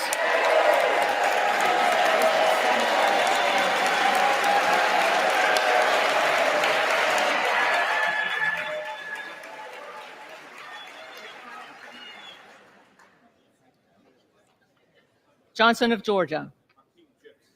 Jeffries. Johnson of Louisiana. Jordan. Johnson of Ohio. Jordan. Johnson of South Dakota. Jordan. Jordan. Jordan.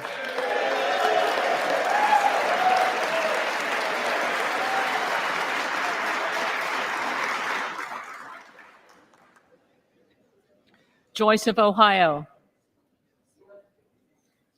Jordan. Joyce of Pennsylvania. Jordan. Kemlager Dove.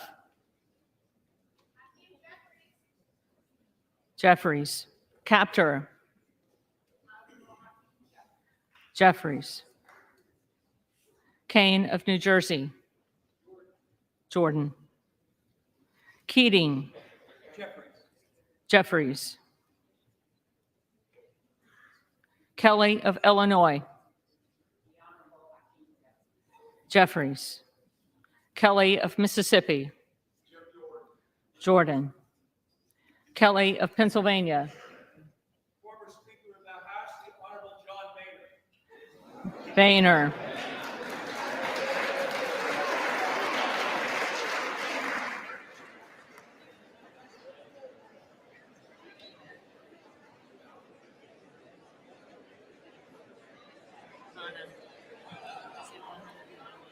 Kana.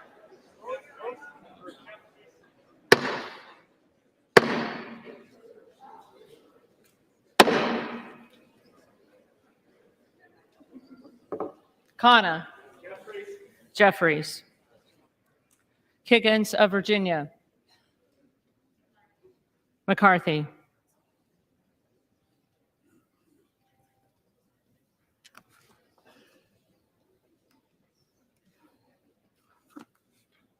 Kildee. Jeffries. Kiley. Jordan. Kilmer.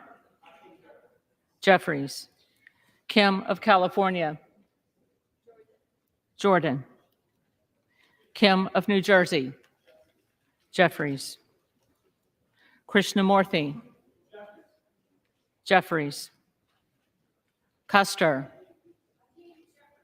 Jeffries. Kustoff.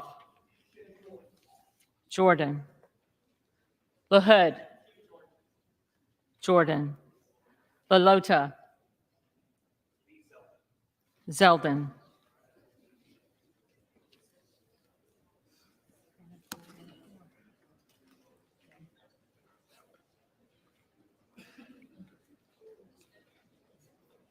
LaMalfa.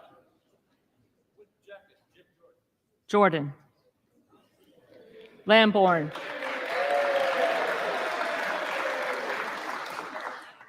Lamborn, Jordan. Landsman, Jeffries. Langworthy, Jordan. Larson of Washington, Jeffries. Larson of Connecticut, Jeffries. Latta,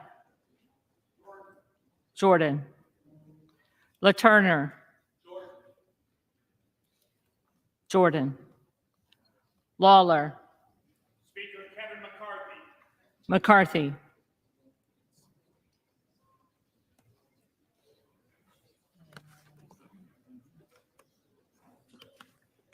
Lee of California, Jeffries. Lee of Florida, Jordan. Lee of Nevada, Jeffries. Lee of Pennsylvania, Jeffries. Ledger Fernandez, Jeffries. Lesko, Jordan. Letlow, Jordan. Levin, Jeffries. Liu, Jeffries. Lofgren, Jeffries. Loudermilk, Jim Jordan. Jordan. Lucas, Jordan.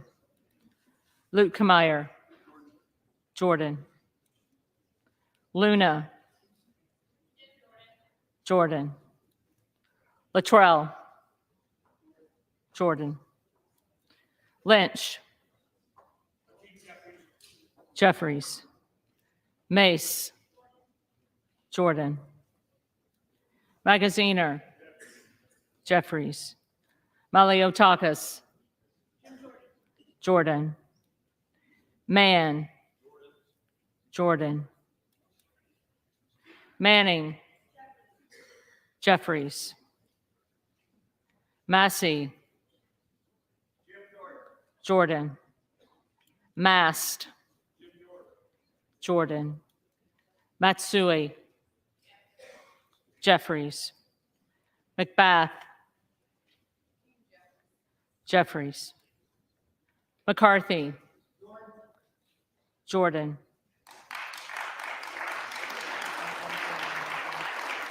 McCall, Jordan.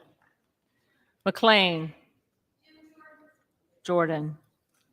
McClellan, Jeffries. McClintock, Jordan.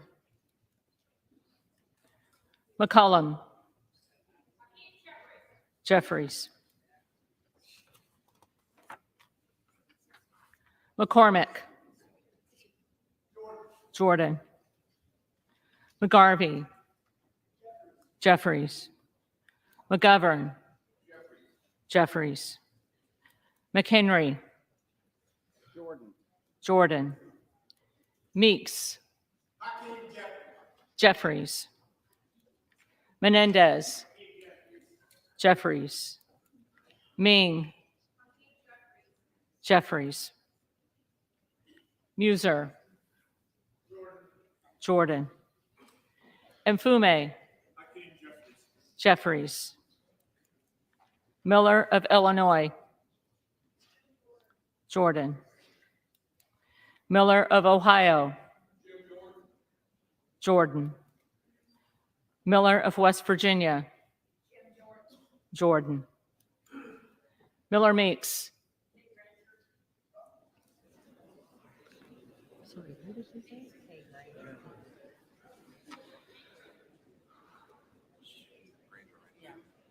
Granger.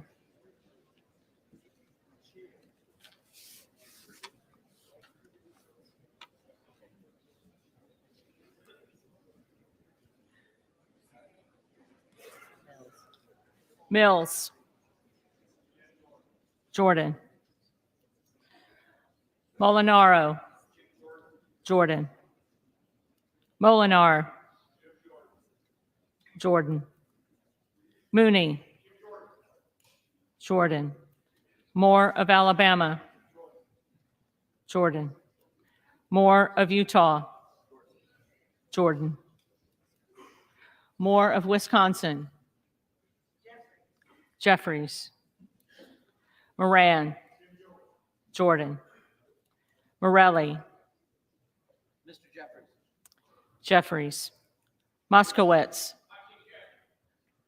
Jeffries. Moulton.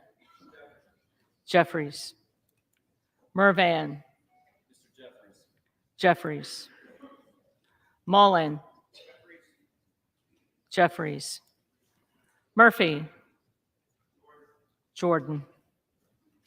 Nadler. Jeffries. Napolitano. Jeffries. Neal. Jeffries. Neguse. Jeffries. Nels. Jordan. Newhouse. Jordan. Nickel. Jeffries. Norcross. Jeffries. Norman. Jordan. Nunn of Iowa. Jordan. Obernolte. Jordan. Ocasio-Cortez. Jeffries. Ogles. Jordan. Jeffries. Owens. Jordan. Pallone. Jeffries. Palmer. Jordan. Panetta. Jeffries. Pappas. Jeffries. Pasquarel. Jeffries. Payne.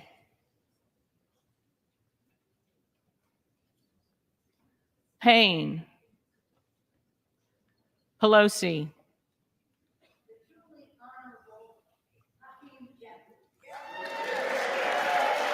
How do Nancy Pelosi get a vote? Jeffries. Peltola. How did Jeffries. she get a vote? Pence. Jordan. Perez.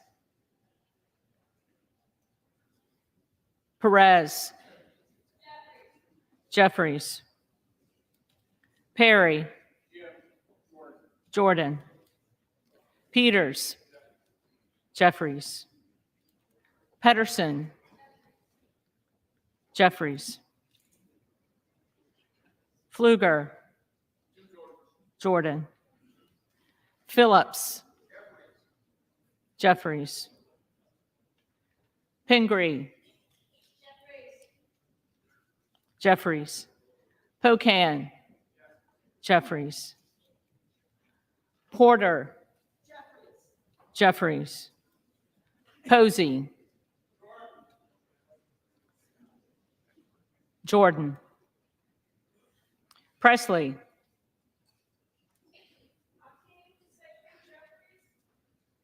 Jeffries. Quigley. Jeffries. Ramirez. Jeffries. Raskin. Jeffries. Reschenthaler. Jordan. Rogers of Washington. Jordan. Rogers of Alabama. Jordan. Rogers of Kentucky. Jordan. Rose. Jordan. Rosendale. Jordan. Ross. Jeffries. Rouser. Jordan. Roy. Jordan. Ruiz. Jeffries. Rupersberger. Jeffries. Rutherford. Scalise.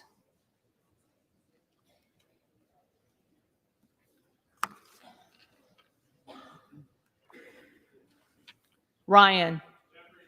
Jeffries. Salazar. Jordan. Salinas. Jeffries. Sanchez.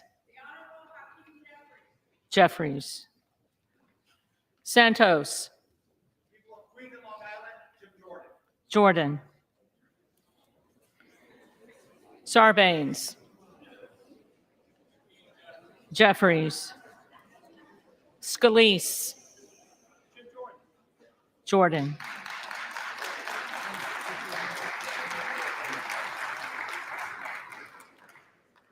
Scanlon. Jeffries. Schakowsky. Jeffries. Schiff. Jeffries. Schneider. Jeffries. Skolton. Jeffries. Schreier. Jeffries. Schweikert. Jordan. Austin Scott. Jordan. David Scott. Jeffries. Scott of Virginia. Jeffries. Self. Jordan. Sessions. Jordan. Sewell. Jeffries. Sherman. Jeffries. Sherrill. Jeffries. Simpson. Scalise.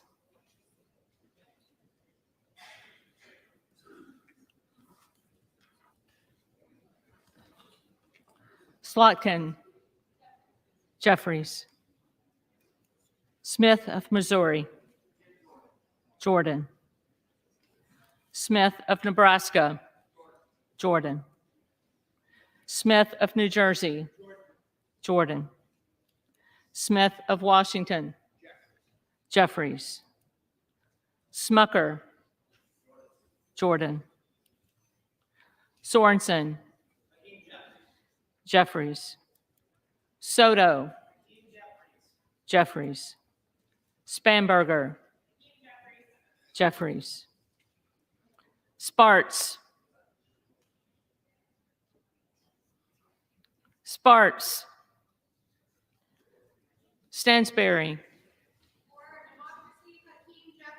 Jeffries. Stanton. Jeffries. Stauber. Westerman.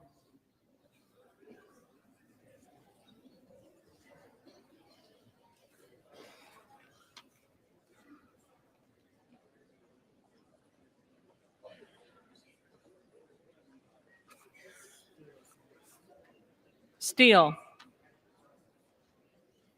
Jordan. Stefanik. Jordan. Style. Jordan. Stubbe. Jordan.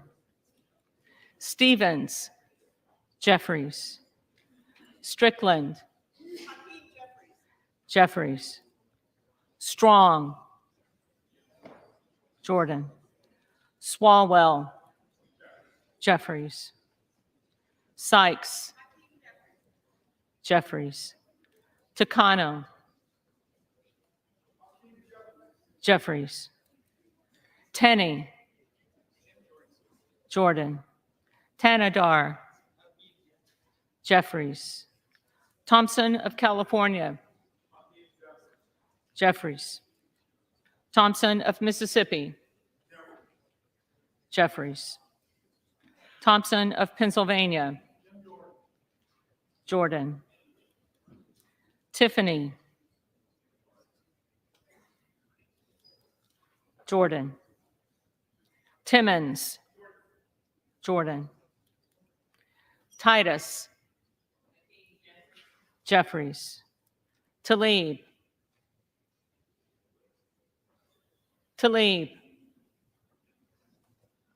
Takuda, Jeffries.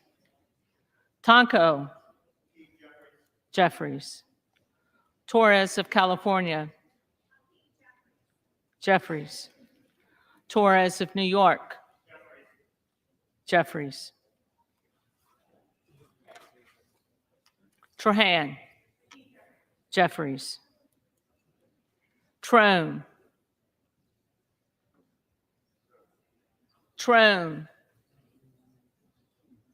Turner, Jordan.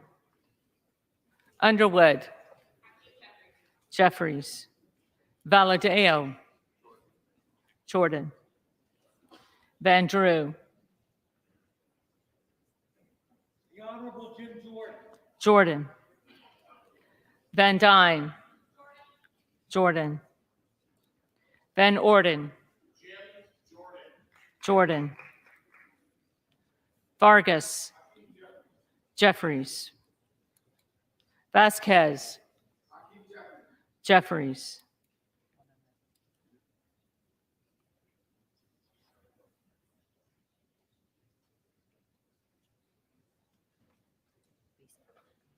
Vesey, Jeffries. Velasquez, Jeffries. Wagner, Jordan. Wahlberg, Jordan. Waltz, Jordan. Wasserman Schultz, Jeffries. Waters, Jeffries. Watson Coleman, Jeffries. Weber of Texas, Jordan. Webster of Florida, Jordan. Winstrup, Jordan. Westerman, Jordan. Wexton, Jeffries. Wild, Jeffries. Williams of Georgia, Jeffries. Williams of New York, Jordan.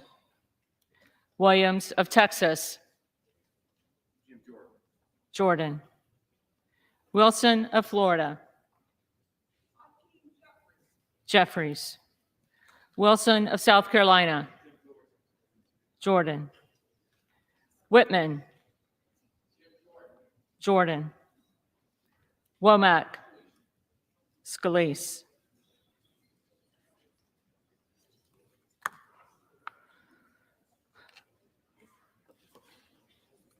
Yakum, Jordan. Zinke, Jordan.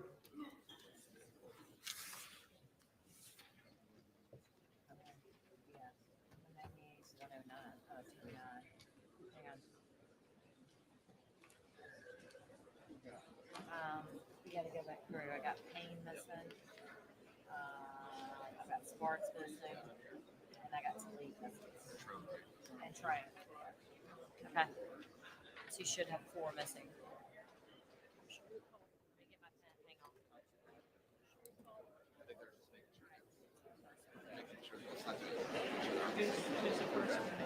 Your first one is going to be Mr.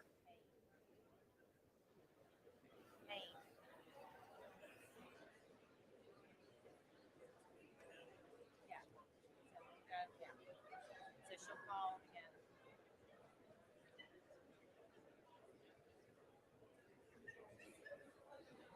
Change your first one.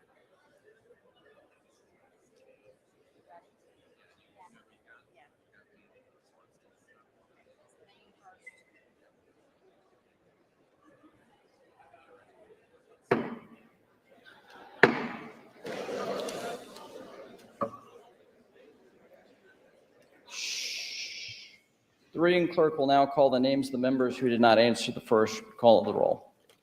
Payne. Jeffries.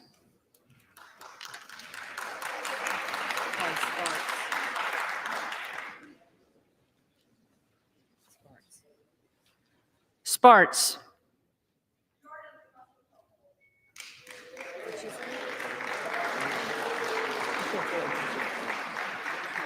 Jordan.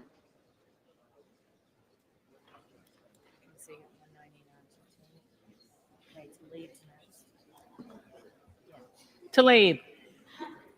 Jeffries.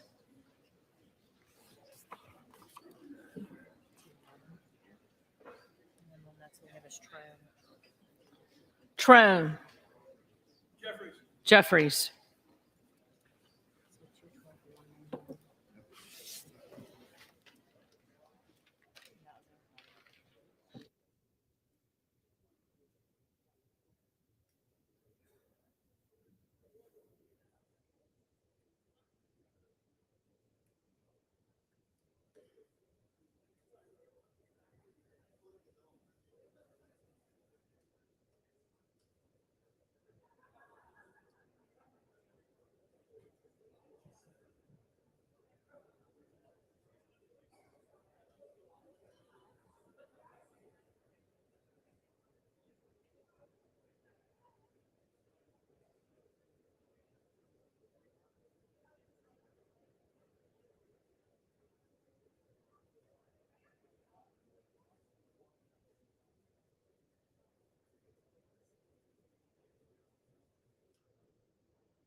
It's pretty much quiet.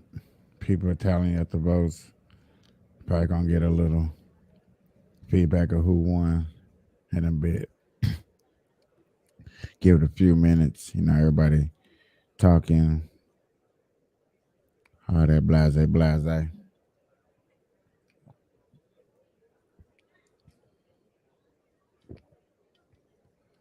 You can really ask yourself if they're taking care of business right now. Are they handling what the people want? Are they taking up your interests? What we think about? Things that we vote about? Or is this a waste of taxpayers' money? Just something to think about.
Everybody trying to tally up the votes and see who won themselves.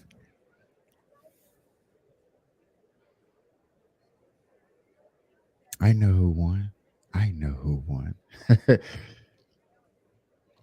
But this does need to hurry up and get take care of. It does need to be over with so we can move on with more important things that matter.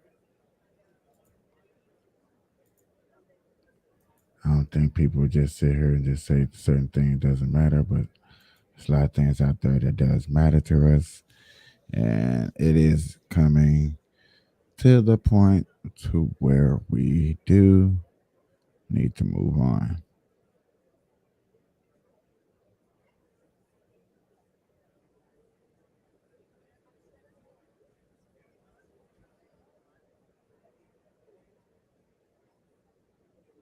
I chose Wix for my business because of its massive scope for functionality and freedom.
I got something else to show to y'all real quick. Palestinians are not Hamas. Hamas does not represent the Palestinian people. Hamas uses innocent families in Gaza as human shields, putting their command centers, their weapons, their communications tunnels in residential areas. Palestinian people are suffering greatly as well. We mourn the loss of innocent Palestinian lives like the entire world. I was outraged and saddened by the enormous loss of life yesterday in the hospital in Gaza. Based on the information we've seen to date, it appears the result of an errant rocket fired by a terrorist group in Gaza. The United States unequivocally stands for the protection of civilian life during conflict, and I truly grieve for the families who were killed or wounded by this tragedy. The people of Gaza need food, water, medicine, shelter. Today, I asked the Israeli cabinet, who I met with for some time this morning, to agree to the delivery of life-saving humanitarian assistance to civilians in Gaza, based on the understanding that there will be inspections and that the aid should go to civilians, not to Hamas. Israel agreed the humanitarian assistance can begin to move from Egypt to Gaza. Let me be clear, if Hamas diverts or steals the assistance, they will have demonstrated once again that they have no concern for the welfare of the Palestinian people. And it will end. As a practical matter, it will stop the international community from being able to provide this aid. We're working in close cooperation with the government of Egypt, the United Nations, and its agencies like the World Food Program and other partners in the region to get trucks moving across the border as soon as possible. Separately, I ask Israel that the global community demand that the International Red Cross be able to visit hostages. I just demanded that the United States fully supports. Today, I'm also announcing $100 million in new U.S. funding for humanitarian assistance in both Gaza and the West Bank. This money will support more than 1 million displaced and conflict-affected Palestinians, including emergency needs in Gaza. You are a Jewish state. You are a Jewish state, but you're also a democracy. And like the United States, you don't live by the rules of terrorists. You live by the rule of law. And when conflicts flare, you live by the law of wars. What sets us apart from the terrorists is we believe in the fundamental dignity of every human life. Israeli, Palestinian, Arab, Jew, Muslim, Christian, everyone. You can't give up what makes you who you are. If you give that up, then the terrorists win, and we can never let them win. You know, Israel's a miracle, a triumph of faith and resolve and resilience over impossible pain and loss. Think about October 7th, the Jewish holiday, where you read about the death of Moses, a tragic story of a profound loss to an entire nation. a death that could have left hopelessness in the hearts of the entire nation. But though Moses died, his memory, his message, his lessons have lived on for generations of the Jewish people as well as many others. And just as the memory of your loved ones will live on as well. After reading the story of Moses' death, those who observed the holiday began reading the Torah from the very beginning. The story of creation reminds us of two things. First, that when we get knocked down, we get back up again and we begin anew. And second, when we're faced with tragedy and loss, we must go back to the beginning and remember who we are. We are all human beings, created in the image of God with dignity, humanity, and purpose.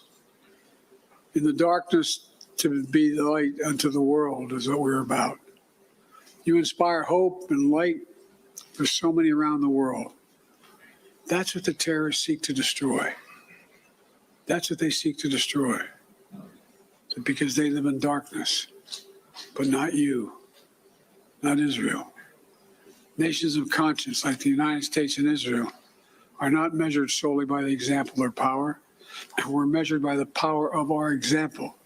That's why, as hard as it is, we must keep pursuing peace. We must keep pursuing a path so that Israel and the Palestinian people can both live safely, in security, in dignity, and in peace. For me, that means a two-state solution. We must keep working for Israel's greater integration with its neighbors. These attacks have only strengthened my commitment and determination and my will to get that done. I'm here to tell you that terrorists will not win. Freedom will win. So let me end where I began. Israel, you're not alone. The United States stands with you. I've told the story before, and I'll tell it again, of my first meeting with an Israeli prime minister 50 years ago as a young senator. I was sitting across from Golda Meir at her desk in her office. And she had a guy who later became prime minister, sitting next to me, just before the 1973 Yom Kippur War. And she flipped the maps up and down, telling me how bad things were and how terrible they were. All of a sudden, she looked at me, she said, "Would you like a photograph?" I looked at her. She got up from her desk and walked out into that hallway. I think it's marble flooring. Walked out in the hallway. We walked out, and there were a bunch of photographers standing in front of us.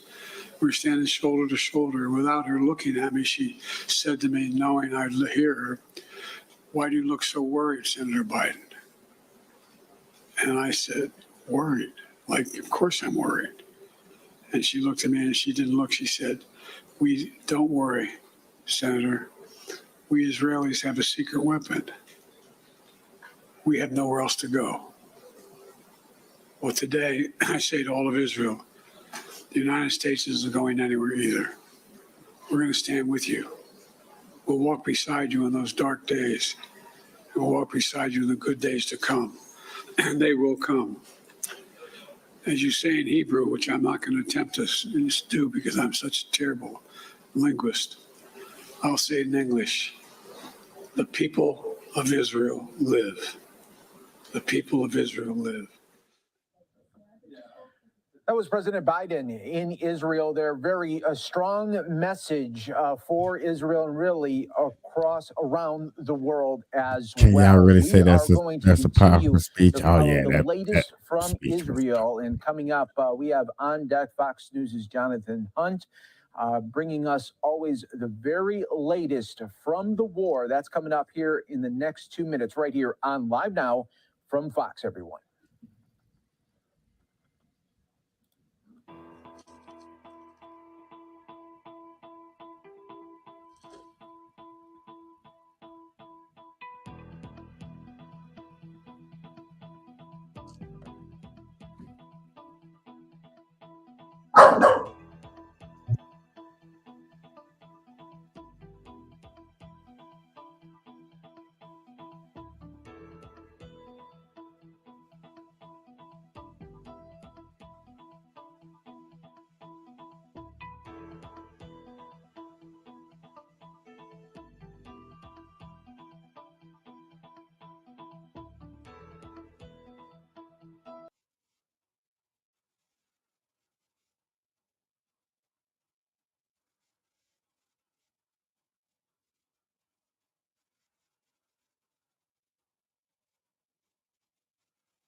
received 199.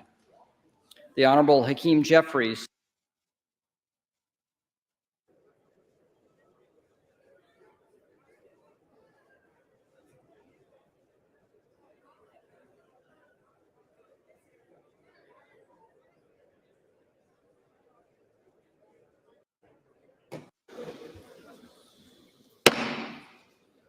The House will come to order.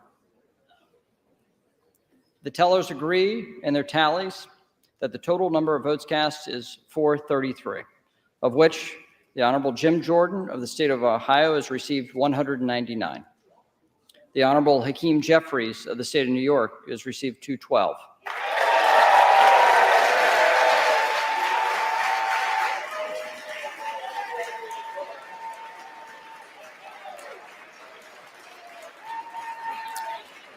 The Honorable Kevin McCarthy of the state of California has received 5. The Honorable Byron Donalds of the state of Florida has received 1. The Honorable Tom Emmer of the state of Minnesota has received 1. Lee Zeldin of the state of New York has received 3. The Honorable Steve Scalise of the state of Louisiana has received 7. The Honorable Mike Garcia of the state of California has received 1. Candace Miller of the state of Michigan has received 1. John Boehner of the state of Ohio has received 1.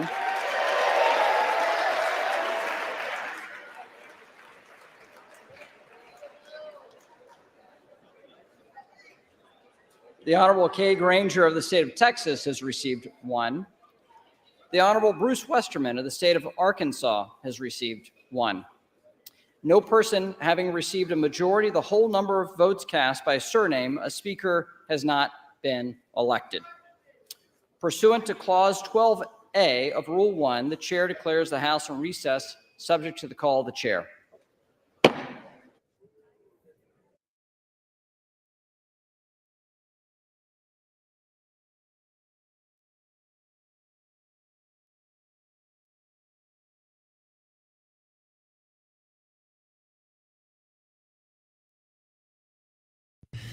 Good information they give us, eh? So, back to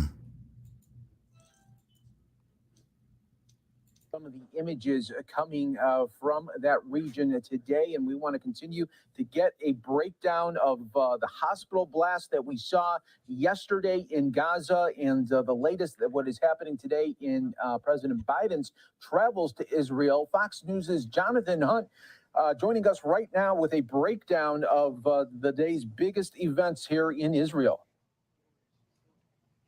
Mike, good afternoon to you. And first to that explosion at the hospital in Gaza and the back and forth over who is responsible. Now, no one is disputing it was a deadly explosion at that hospital in Gaza City. What is in dispute is the source of the explosion. Palestinians, of course, were quick to blame an Israeli strike, and those claims spread through the region, sparking that anger that we saw across much of the Arab world.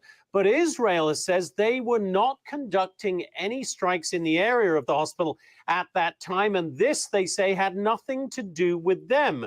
The Israeli Defense Forces have offered video and audio evidence that they say prove this was a rocket fired by Islamic Jihad in Gaza. They say the rocket malfunctioned, fell directly onto the hospital, still fully loaded with fuel because it hadn't traveled far. And that, the Israelis say, is what sparked the huge explosion. Now, Israel also released what officials there say is audio of a conversation between Hamas and Islamic Jihad members discussing the alleged misfire. Listen here.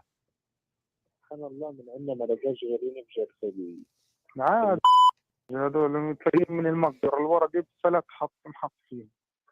ايش اصدر؟ بتلاقيهم طالعين من المقبرة الورا المستشفى المعمداني دي اللي هو فسه ونزل عندهم. هو في مقبرة وراه؟ ها المعمداني ولك عند الساحة بالضبط.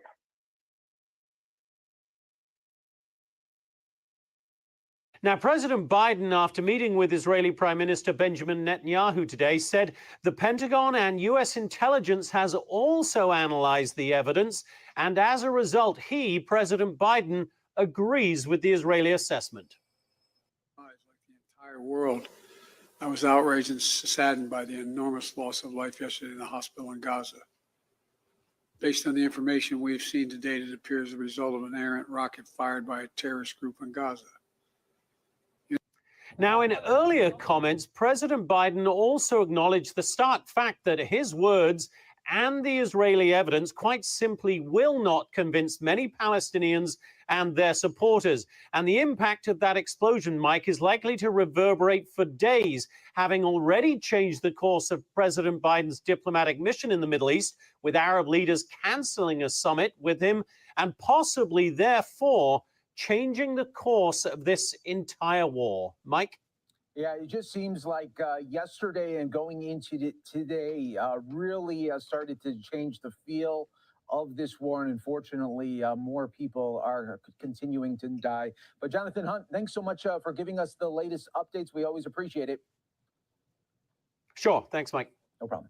And of course, we'll continue to follow the very latest there in Israel. And one of the other top stories that we are following right now is the fight for Speaker of the House. Right now, they are in recess, regrouping. Jim Jordan did lose the second ballot there. So we'll be keeping an eye on all of the big stories of the day right here on Live Now from Fox. Stay right here with us. Back in 2.